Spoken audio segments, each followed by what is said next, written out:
পাকের দরবারে লাখ কোটি শুকর, যে মহান রব আমাদের প্রতি অত্যন্ত ইহসান করে দয়া করে আজকের এই জুমার দিনে জুমার নামাজ আদায়ের লক্ষ্যে পৃথিবীর শ্রেষ্ঠতম জায়গা আল্লাহর ঘর মসজিদে আসার ও বসার সুযোগটুকু নায়েত করলেন।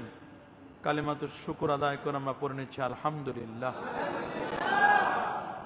লাখ কোটি তার চেয়ে আরো অনেক অনেক গুণ বেশি দরুদ আর সালাম পেশ করছি আল্লাহর সৃষ্টির প্রধান আকর্ষণ কুল কায়নাতের নবী নবীজি মুস্তাফা সাল্লাল্লাহু আলাইহি ওয়াসাল্লামের উপর বিনা দরখাস্তে যে নবীর উম্মত হতে পেরেছি, আসুন আরেকটি বার শুকরিয়া আদায় করে পড়ে নিচ্ছি আলহামদুলিল্লাহ।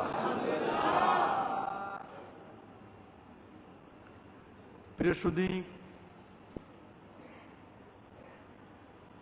আজ আমরা কথা বলবো কিয়ামতের দিন মানুষ 9টি বিষয়ে আফসোস করবে। দুনিয়াতে যেমন আমরা আফসোস করি, আহারে যদি এই কাজটা যদি আমি না করতাম, কিয়ামত দিবসে এরকম মানুষ 9টা বিষয়ে আফসোস করবে। সূরাতুন নাবার 40 নম্বর আয়াতে আল্লাহ বলেন,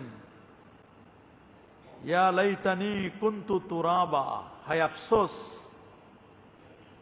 আমি যদি মাটি হয়ে যেতাম, এটা আমার জন্য খুব ভালো হতো। মানুষ মাটি হয়ে যেতে চাইবে, মাটির কোনো হিসাব নিকাশ নাই। বলেন, মাটির কোনো হিসাব নিকাশ আছে? না।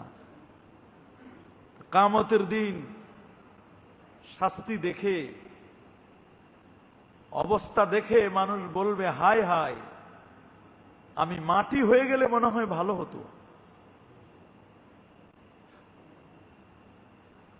আবার সূরাতুল ফজরের 24 নম্বর আয়াতে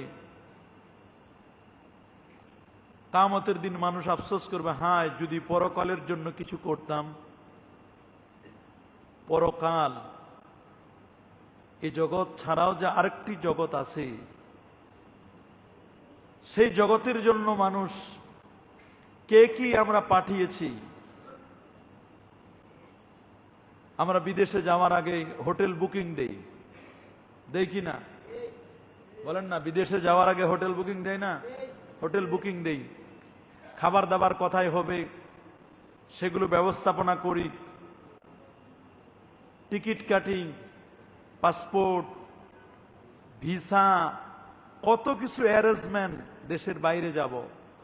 কিন্তু কবরে যে বছরের পর বছর থাকতে হবে, কবরের টিকিট তো কাটা হয় নাই, পাসপোর্ট নাই, ভিসা নাই, হোটেল বুকিং নাই। আর এমন হোটেল, যে হোটেলের দরজা নাই, জানালা নাই, এসি নাই, ফ্যান নাই, কোনো কিচ্ছু নাই, লাইটও নাই, সঙ্গী সাথীও নাই। একা একা একটা রুমে থাকতে ভালো লাগে না, কবরে কেমনে একাই থাকবেন? এই জন্য মানুষ আফসোস করবে, আরে হায় হায় আমি যদি পরকালের জন্য কিছু করতাম। খতিব সাহেব বলছিল, কিন্তু খতিব সাহেব বলেছিল, কিন্তু তো শুনি নাই। খতিব সাহেবের কথাটা উড়াই দিছি। উনি কিন্তু বলেছিল, আমি কিন্তু বলে যাচ্ছি সব সময় যে বিষয়গুলো প্রয়োজন। এখন অনেকেই শোনেন না, অনেকের বিরক্তি ভাব, কিন্তু পরকালে আফসোস করে বলতাম, আহা যদি পরকালের জন্য আমি কিছু করতাম। সূরা আল হাক্কার 25 নম্বর আয়াতে আল্লাহ বলেন, মানুষগুলোকে যখন আমলনামাগুলো দেওয়া হবে, আর আমলনামাগুলো যখন পড়তে দেওয়া হবে, ইকরা কিতাবাকা কাফা বিনাফসিকা আল-ইয়াওমা হাসিবা, তুমি তোমার আমলনামাগুলো পড়ো। তখন ভালো ভালো আমলগুলো পড়বে, বদ আমলগুলো, খারাপ আমলগুলো পড়তে চাইবে না। আল্লাহ বলবেন, তোমার আমলনামায় কি কোনো খারাপ কিছু নাই? বলে আছে। আল্লাহ ভয় লাগে, পড়তে পারি না, পড়তে চায় না। অন্যায়গুলো আমরা করেছি, সে আফসোস করে বলবে, হায়, আমাকে যদি আমার আমলনামা না দেওয়া হতো।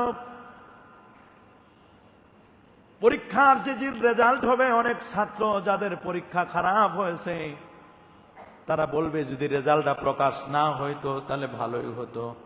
আর যাদের রেজাল্ট, পরীক্ষা যারা ভালো দিয়েছেন তারা বলবে রেজাল্ট কেন দেরি হচ্ছে, রেজাল্টটার জন্য তারা ব্যস্ত হয়ে যাবে, কারণ তারা গোল্ডেন পাবে, প্লাস পাবে, মিষ্টির দোকানে মিষ্টি রেডি আছে, মা বাবা খুশি হবে।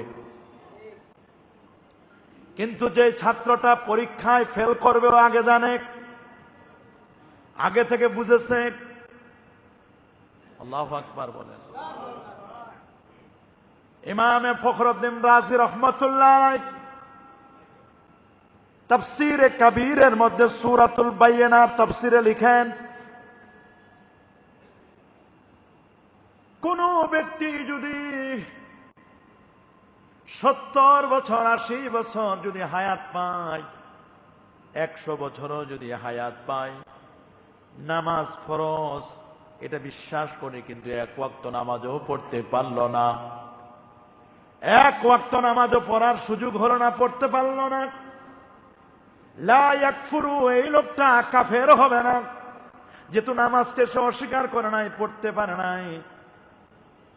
পারে নাই এক ওয়াক্ত নামাজ, তার ইনবক্সে আমল নামায় এক ওয়াক্ত নামাজের সওয়াবও নাই, জমা নাই, তারপরেও লোকটা কাফের হবে না। কিন্তু কোন ব্যক্তি যদি 80 বছর 90টা বছর নামাজ আদায় করে, যাকাত দেয়, রমজান কারিমে রোজা রাখে, হজ করে, দান সদকা করে, মাসে মাসে উমরা করে, সবে ঠিক আছে, খালি একটা জায়গায় একটু সমস্যা, আল্লাহ নবীর চুল মোবারক থেকে একটা চুলকে একটু কটাক্ষ করে, আল্লাহ নবীর চুল মোবারকের একটি চুলকে নিয়ে শুধু একটু সামান্যতম বেয়াদবি করে, কটাক্ষ করে, ইমাম ফখরুদ্দিন রাজি বলেন তার নামাজ আর রোজা, তার হজ আর যাকাত আর উমরা, তার ধর্ম কর্ম ইবাদত বন্দেগী কোনো কাজে লাগবে না, লোকটা ইমানের ফোল্ডারে জায়গা হবে না, ওই লোকটাকে আর ইমানদার বলা যাবে না, লোকটা বেঈমান হয়ে যাবে। আফসোস, কথায় কথায় যারা আল্লাহ নবীর শানে বেয়াদবি করে, কথায় কথায় যারা আল্লাহ নবীকে নিয়ে বাজে বাজে মন্তব্য করে, এদের ইমান কথায়, আমি জানি না, এদের ইমানের হিসাব নিকাশ আমার কাছে মিলে না, অঙ্ক মিলাইতে পারি না। নবীর শানে এত বেয়াদবিমূলক কথা বলে, লাগামহীন বক্তব্য কোন সাহসে দেয় এটা আমার বুঝে আসে না। আফসোস, আমাকে যদি আমার আমলনামা না দেওয়া হতো, আমলনামাটা না দিলে আমার জন্য ভালো হতো, এটা তৃতীয় আফসোস করবে। 4 নম্বর আফসোসটা হবে সূরাতুল ফুরকানের 28 নম্বর আয়াত। এই পৃথিবীতে আমরা প্রয়োজনে বন্ধু বান্ধব আমরা গ্রহণ করি। বন্ধু বান্ধব আছে না আমাদের? আপনাদের ফ্রেন্ড সার্কেল নাই? সবার আছে, মুরব্বী হন, ছোট হন আর বড় হন, সবার ফ্রেন্ড সার্কেল আছে কিনা? আমারও আছে, আপনাদেরও আছে, সবার ফ্রেন্ড সার্কেল আছে। আমাদের ফ্রেন্ড আছে, আমাদের বোজন ফ্রেন্ড, ক্রোডিয়াল ফ্রেন্ড, যেই ফ্রেন্ড বলেন, অন্তরঙ্গ বন্ধু আছে না আমাদের? আছে।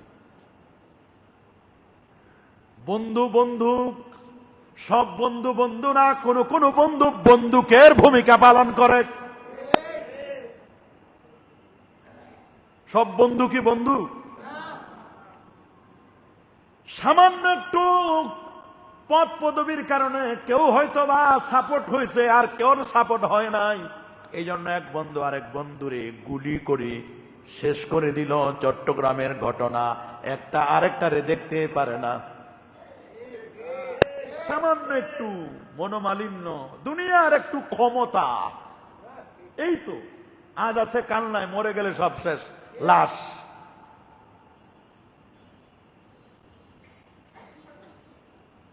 আল্লাহ নবী বলে দিয়েছেন,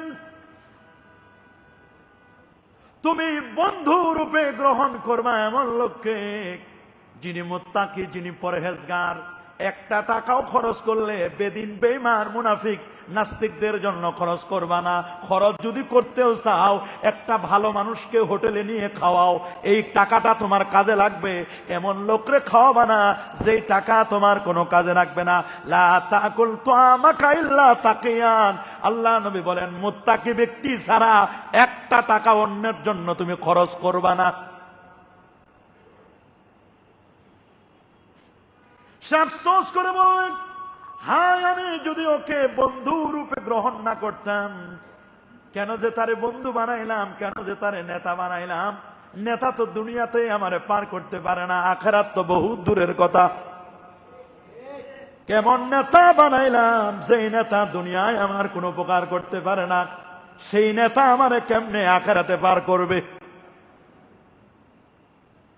কিন্তু যদি একজন আলেমের সাথে আপনার বন্ধুত্ব থাকে, একজন ভালো মানুষের সাথে যদি বন্ধুত্ব থাকে, আল্লাহওয়ালা মানুষের সাথে যদি বন্ধুত্ব থাকে, মনে রাখবেন দুনিয়াতে আপনার কিছুই দিতে পারবে না, কিন্তু যখন তাকে অফার দেওয়া হবে, সুযোগ দেওয়া হবে, আপনি যারে যারে ভালোবাসেন, যাদের যাদের ভালো লাগে, আপনি তাদেরকে সুপারিশ করে করে জান্নাতে নিয়ে যান। তখন আপনি হিসাব করে দেখবেন, আর আত্মীয় স্বজনদের মধ্যে তো সবাই নিলাম, বন্ধু বান্ধব কারা আছে, এদের মধ্যে যাদেরকে ভালো মনে করেন তিনি সুপারিশ করে নিতে পারবেন। আল্লাহু আকবার। রাসূলুল্লাহর একজন সাহাবী, নামটা তার সাওবান। সাওবান রাসূলুল্লাহর দরবারে আসে, চেহারাটা বিভৎস, চোখে চিন্তার ছাপ। কিরে সাওবান, তোমার চেহারাটা খারাপ হয়ে গেছে কেন? হুজুর, বাসায় ভালো লাগে না আপনারে না দেখলে, আপনারে না দেখলে ভালো লাগে না। আমার মাঝে মধ্যে চিন্তা করি হুজুর, আমি তো মরে যাব, আমার মৃত্যুর চিন্তাটা তো করি, সাথে সাথে আপনার মরণের চিন্তাও আমি করি। আমার মরণের চিন্তা করো কেন? বলে হুজুর, দুনিয়াতে না দেখলে মনটা খারাপ হলে আপনার দরবারে চলে আসি, আপনার চেহারার দিকে তাকাইলে মনটা ভালো হয়ে যায়। দুনিয়াতে তো এটা আছে, মনটা চাই সবসময় আপনার দরবারে বসে থাকি। কিন্তু যখন আমি মরব, হুজুর আপনি তো থাকবেন নবী, আপনি, আপনার দরজা তো আলাদা, আপনি যেই জায়গায় থাকবেন ওই জায়গায় তো আমাদের যেতে দিবে না, নবীদের স্তর তো আলাদা হবে। জান্নাতে যদিও যাই হুজুর, আপনার সাহাবী, আমার তো বিশ্বাস আমি জান্নাতি হব। সাহাবী বলেন, হুজুর আপনি যদি আমারে বলেন আমার জান্নাতে যাওয়ার আশা আছে হুজুর, তবে জান্নাতে তো আপনারে দেখা পাবো না, এই টেনশন করতেছি। দুনিয়াতে তো দেখি, তারপর আপনারই যেভাবে হোক এক নজর দেখে যায়, জান্নাতে কি হবে। আল্লাহ রাব্বুল আলামিন আয়াত নাজিল করে জানায় দিলেন, দোস্ত আপনি ওকে জানায় দেন, وَمَن يُطِعِ اللَّهَ وَالرَّسُولَ فَأُولَئِكَ مَعَ الَّذِينَ أَنْعَمَ اللَّهُ عَلَيْهِمْ مِنَ النَّبِيِّينَ وَالصِّدِّيقِينَ وَالشُّهَدَاءِ وَالصَّالِحِينَ وَحَسُنَ أُولَئِكَ رَفِيقًا। সুবহানাল্লাহ। রাসূলুল্লাহ তারা শোনায় দিলেন, বন্ধু যদি বানাতে চাও, চার শ্রেণীর মানুষকে বন্ধু বানাবা। নবী, সিদ্দিক, শহীদ, সালেহীন, আল্লাহওয়ালা, চার শ্রেণীর মানুষকে বন্ধু বানাবা। এরাই বন্ধু হিসেবে তোমার জন্য বেস্ট ফ্রেন্ড। সুবহানাল্লাহ বলেন। এর চেয়ে ভালো বন্ধু আর কেউ নাই, কেউ নাই, কেউ নাই। এই চারজন হলো উত্তম বন্ধু। রাসূলুল্লাহর সাথে সাথে তাকে জানাই দিলেন, আনতা মা মান আহাবাবতা, যে যাকে ভালোবাসবে তার সাথে তার হাসর হবে।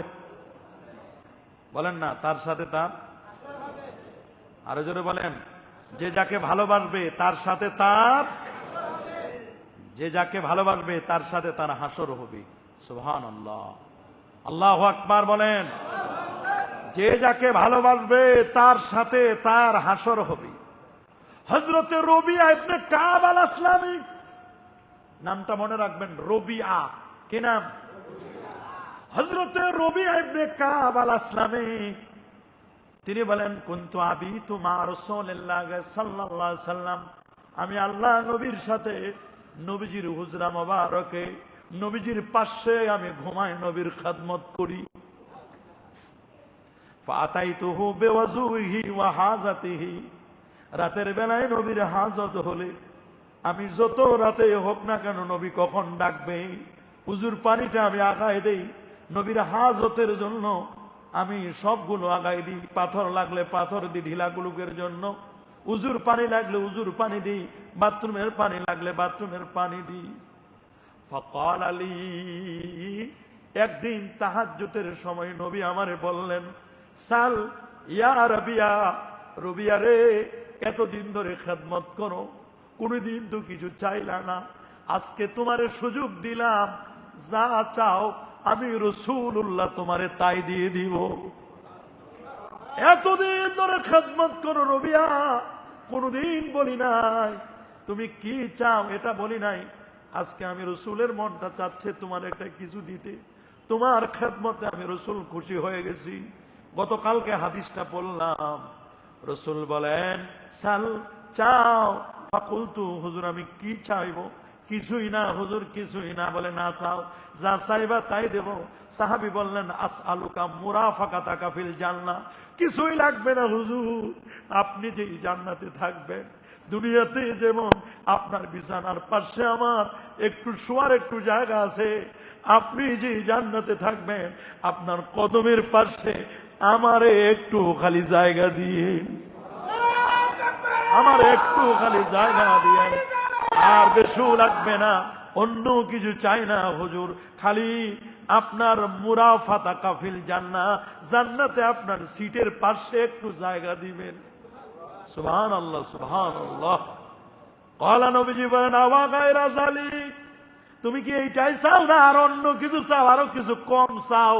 এটা এমন জিনিস চাইছো রে, এটা তো একটু বেশি চাই ফেলছো। বলে হুজুর না, আমার যদি দিবেন ওই তাহলে ভালো জিনিস দিয়েন।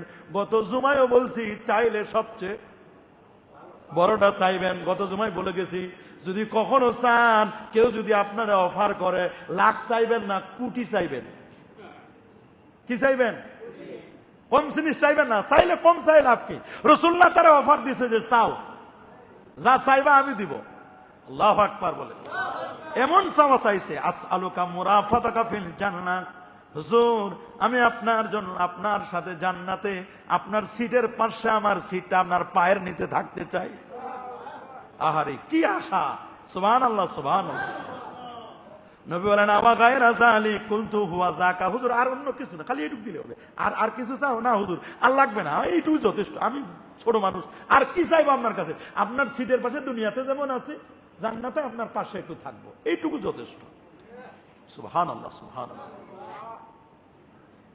ক্বালা, আল্লাহ নবী বললেন ফাআইন্নি আলা নাফসিকা বিকাসরাতিস সুজুদ, ঠিক আছে আমি রাসূলুল্লাহ তোমার আরজি কবুল করে নিলাম, তবে এই চাওয়া পাওয়ার জন্য আমি রাসূলকে একটু সাহায্য করবে। হুজুর কি সাহায্য করব? আমি গরিব মানুষ, বলেন না কি করতে পারি? রাসূলুল্লাহ বলে দিলেন ফাআইন্নি আলা নাফসিকা বিকাসরাতিস সুজুদ, তুমি একটু নামাজটা ঠিকঠাক করে, ফরজ নামাজের পাশে সুন্নত আর নফল গুলো আর তাহাজ্জুদের নামাজটা তুমি ছাড়বা না। যদি এগুলো করতে পারো, আমি রাসূল তোমারে ওয়াদা দিচ্ছি, আমি রাসূল তোমার চাওয়া পাওয়া আমি আল্লাহরে বলে তোমার চাওয়া পাওয়া কবুল করে নিব। বেকাসরাতিস সুজুদ তাকুনু বেকাসরাতিস সালাত, সিজদা বেশি হলে নামাজ বেশি হবে। সাহাবী ওয়া কানা নবী সাল্লাল্লাহু আলাইহি ওয়াসাল্লাম ইউকসিরু মিনাস সালাত ফাকানা ইউহাফিজু আলা রাওয়াতিব, সুন্নাত যেমন পড়তেন নবীজি নফলও পড়তেন, সফরে পড়তেন। ওয়াহিয়া 17 রাকাত ফরজান, 17 রাকাত হলো ফরজ, ওয়া মিসলুহা সুন্নাতান মুআক্কাদান, আর 12 রাকাত হলো সুন্নতে।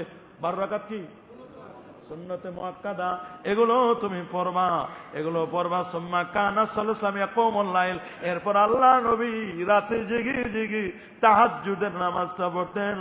ইয়া আইয়ুহাল মুযাম্মিলু কুমিল লাইলা ইল্লা কালিলা নিসফাহু আও ইনকুস মিনহু কালিলা আও জিদ আলাইহি ওয়া রাত্তিলিল কুরআনা তারতিলা।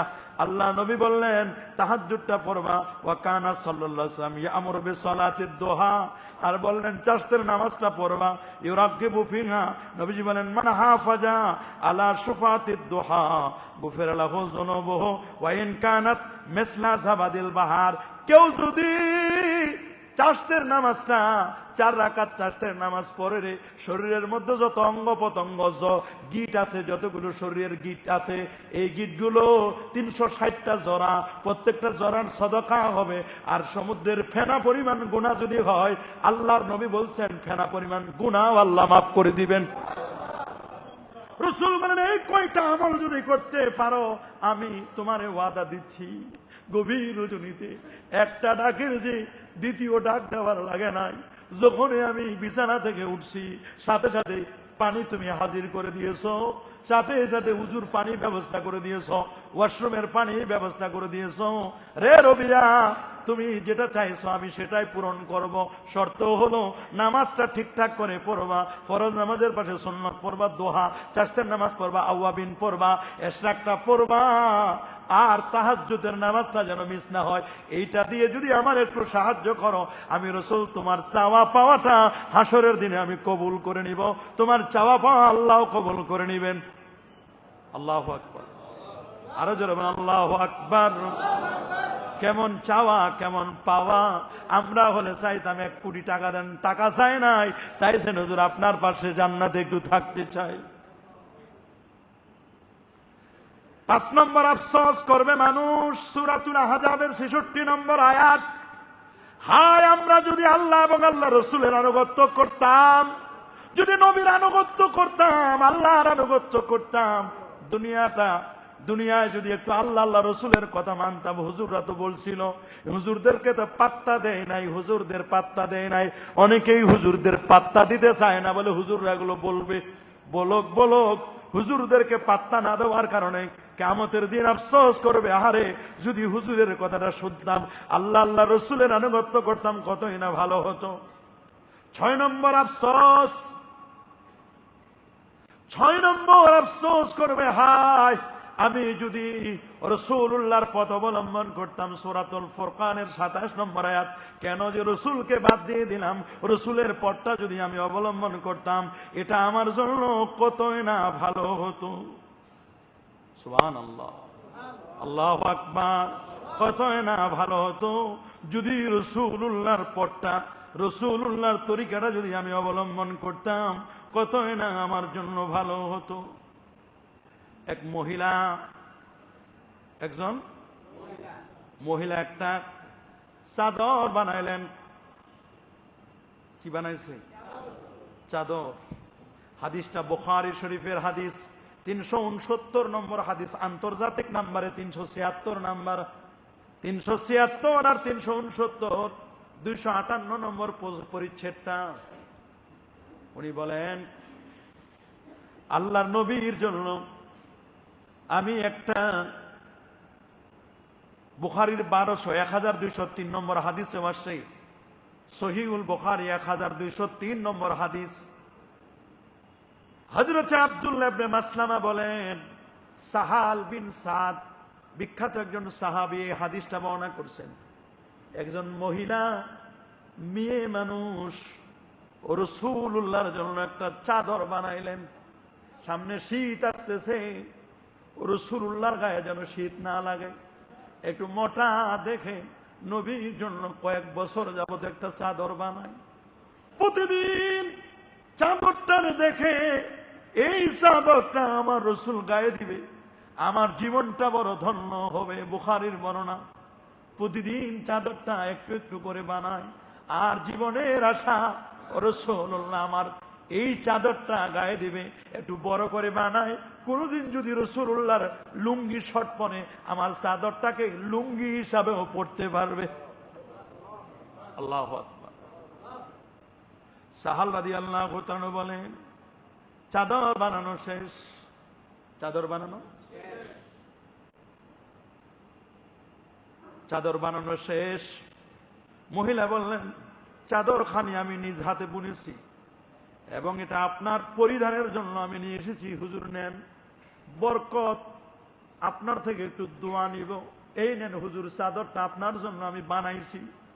মহিলাটা চাদরের নকশার দিকে তাকায় থাকে, আমার রসুল পরবে, রসুলকে ভালো লাগবে, জীবনটা আমার ধন্য। সুবহানাল্লাহ, আল্লাহু আকবার বলেন। হুজুর এটা মনে করবেন না বাজার থেকে আমি কিনে এনে দিছি, নিজের হাতে বানাইলাম চাদর। সুবহানাল্লাহ। আল্লাহ নবী চাদর এটা গ্রহণ করলেন। ফাআখাযাহান নবী সাল্লাল্লাহু আলাইহি সাল্লাম মুহতাজান ইলাইহা, নবী চাদরে গ্রহণ করলেন। আর নবী বলেন, মারে এই রকম একটা চাদর আমার দরকার ছিল এই মুহূর্তে, মনে মনে চাইছিলাম এই রকম একটা চাদর যদি আমারে কেউ দিত। তুমি আমার চাহিদাটা পূরণ করলা, আমার এটা লুঙ্গি হিসাবেও ব্যবহার করতে পারবো, চাদর হিসাবেও ব্যবহার করতে পারবো। সুবহানাল্লাহ, সুবহানাল্লাহ।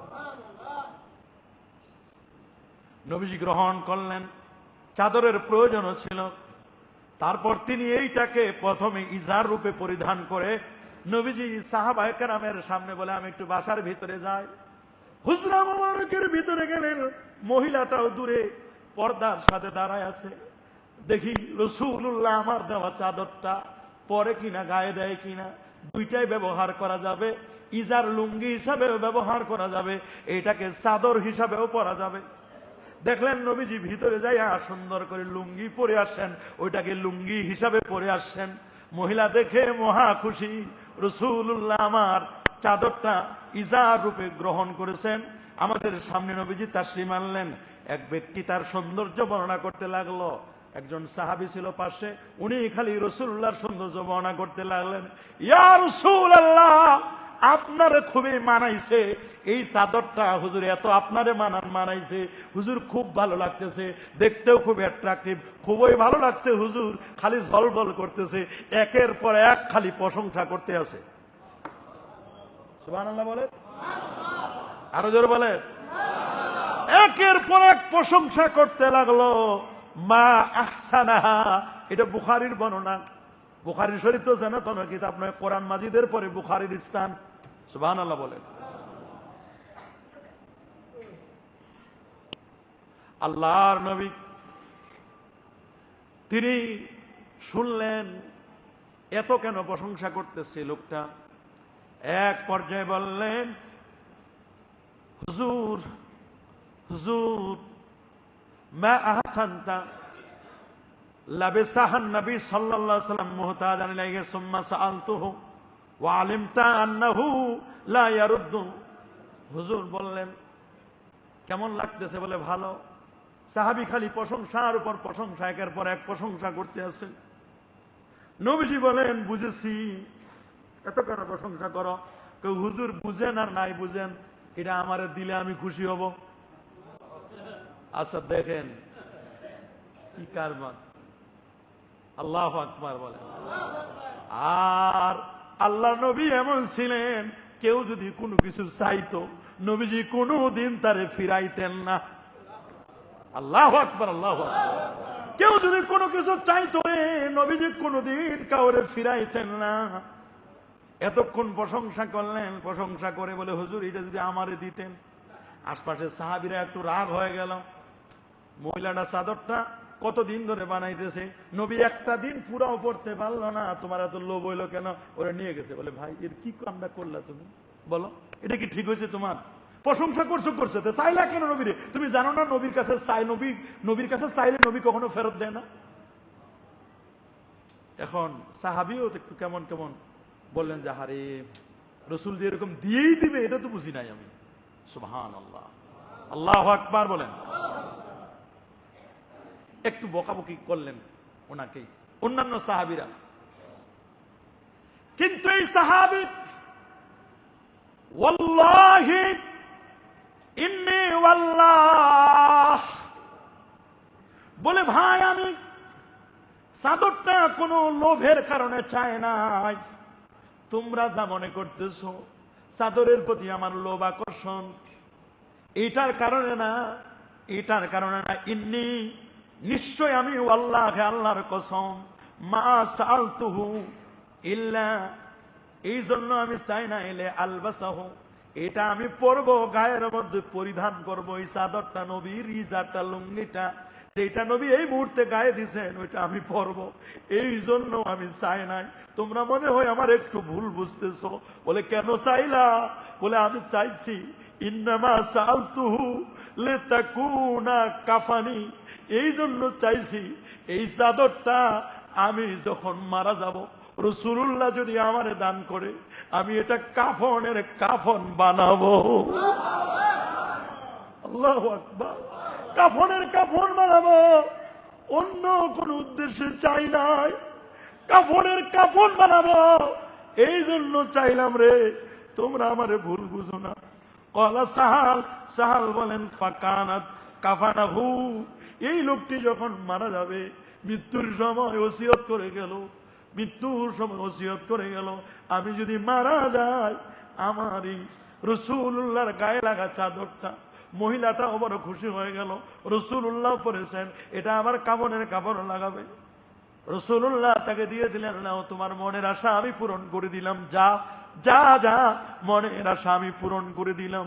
নবীজি আমার এইরকম অনেকের মনের আশা পূরণ করে দিয়েছেন। সুবহানাল্লাহ, আল্লাহ নবী মনের আশা অপূরণ করে দিলেন, যা পূরণ করে দিলাম মনের আশা। আর মানুষ আফসোস করবে, আরেকটা আফসোস হবে, হায় আমিও যদি তাদের সঙ্গে থাকতাম তাহলে বিরাট সফলতা লাভ করতে পারতাম। সূরা নিসা ৭৩।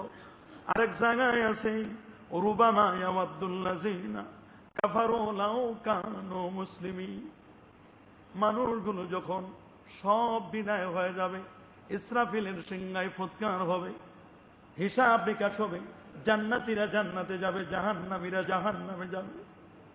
আল্লাহু আকবার, জান্নাতীরা জাহান্নামীরা জাহান্নামে চলে যাবে, যার যার জায়গায় চলে যাবে।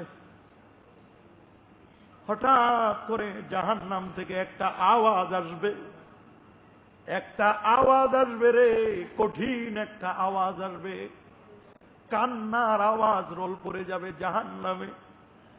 আমার আল্লাহ জিবরিল আমিনকে পাঠাবেন, জিবরিল যা জাহান্নামে গিয়ে একটু দেখ অবস্থাটা কি। আল্লাহর নবী তখন আল্লাহর সামনে মাকামে মাহমুদে সেজদায় পড়ে অজর্ণে অনেক কাঁদবেন, কাঁদতে কাঁদতে নবী বেকারার হয়ে যাবেন।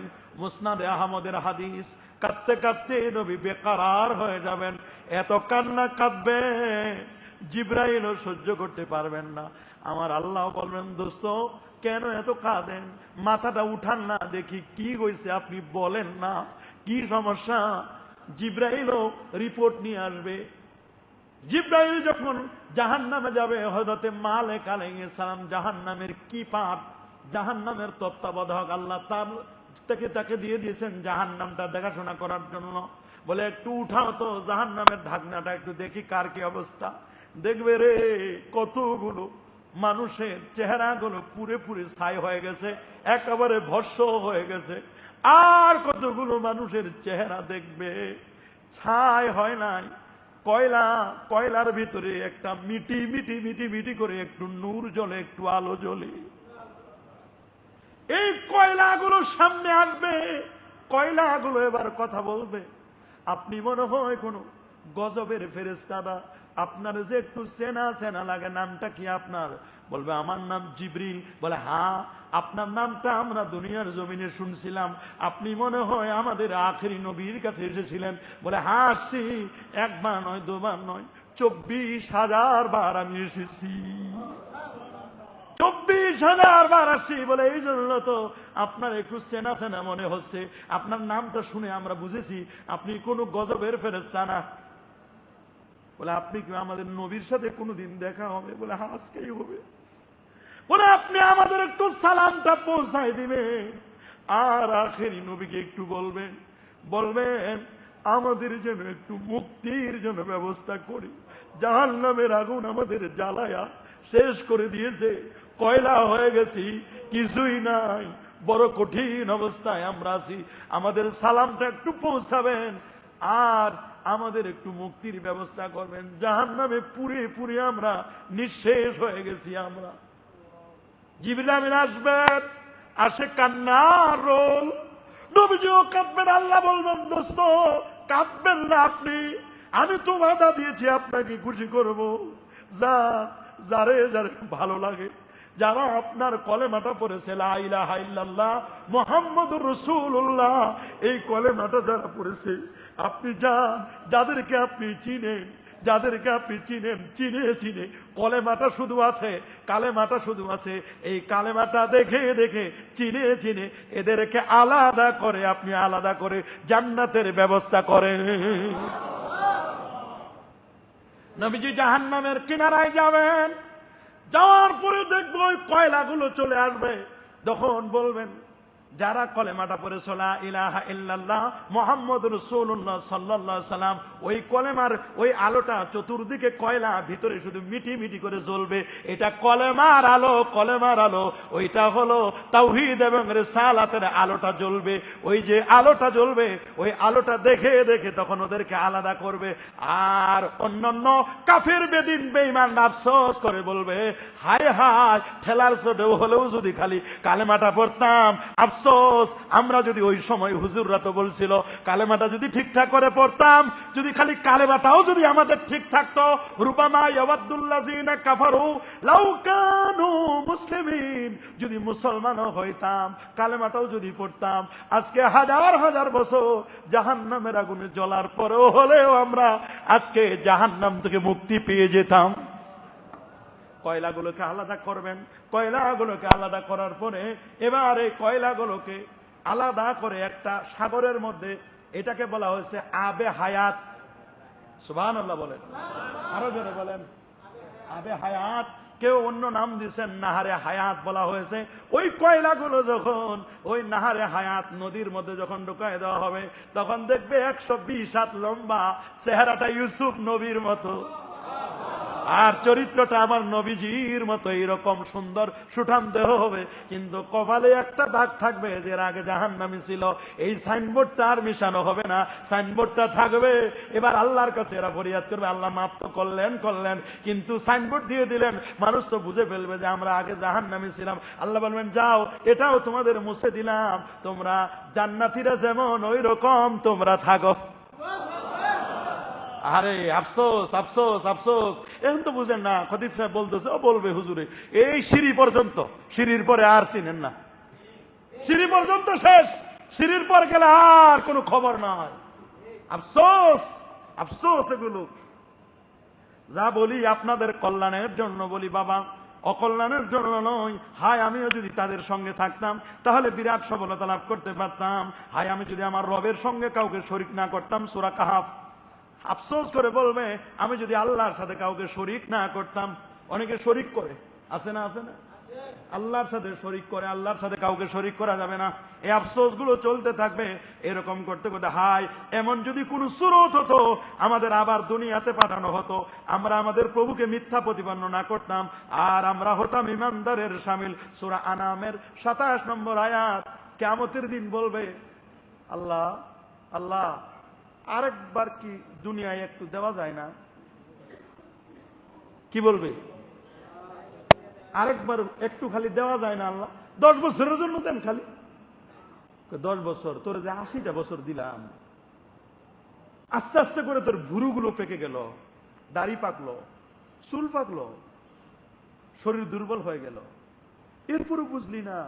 মাঝে মধ্যে তোর পরীক্ষা করার জন্য হসপিটালে নিয়ে দেখছি, তোমার আইসিইউতে নিয়েছি, তোমার লাইফ সাপোর্টে নিয়েছি, নেই নাই কি হসপিটালে যখন যাও তখন তো তুমি আমার ছাড়া কিছু বোঝো না। আল্লাহ আল্লাহ আল্লাহ আল্লাহ, খালি সুস্থ করো মাওলা, খালি সুস্থ করে দেখো, খালি সুস্থ করে দেখো। নামাজ কারে বলে, রোজা কারে বলে, শহীদ পাক, হ্যাঁ হ্যাঁ সব দিব, যা লাগে সব দিব, যখনই খালি সুস্থ হয়ে আসে। দূর হুজুর এগুলো বলবেই। আমি কি কম ডাক্তার দেখাই? আমি কি কম ডাক্তার দেখাই? আমার ডাক্তার কি যেন তেন ডাক্তার? ডাক্তারে ভালো করছে। আল্লাহ কয় তোমারে কতবার আমি পরীক্ষা করছি, কতবার আমি তোমারে পরীক্ষা করছি। যখন সুখে থাকো তখন ভূতে কিলায়, যখন সুখে থাকো তখন ভূতে, বলেন না, সুখে থাকলে ভূতে কিলায়, আর যখন বিপদে পড়ো তখন আমার ছাড়া কিছুই বুঝো না। যখনই বিপদে পড়ে তখন আমারে আল্লাহ বলেন আমারে ডাকো, বাঁচাও বাঁচাও। বাঁচাইছি, বহুত বাঁচাইছি, কত বাঁচাইলাম, তখন তো আমারে ডাকো না। মামলা মুকদ্দমা, এত মামলা, হুজুর দোয়া করেন, মামলার শেষ নাই হুজুর, কি যে হবে বাঁচবো না। জান আল্লাহ চাহে তো মামলা মুকদ্দমা আল্লাহ সহজ করে দিবেন, সহজ করে আইছে। দেখা যায় 1 মাসে মসজিদে আসে না।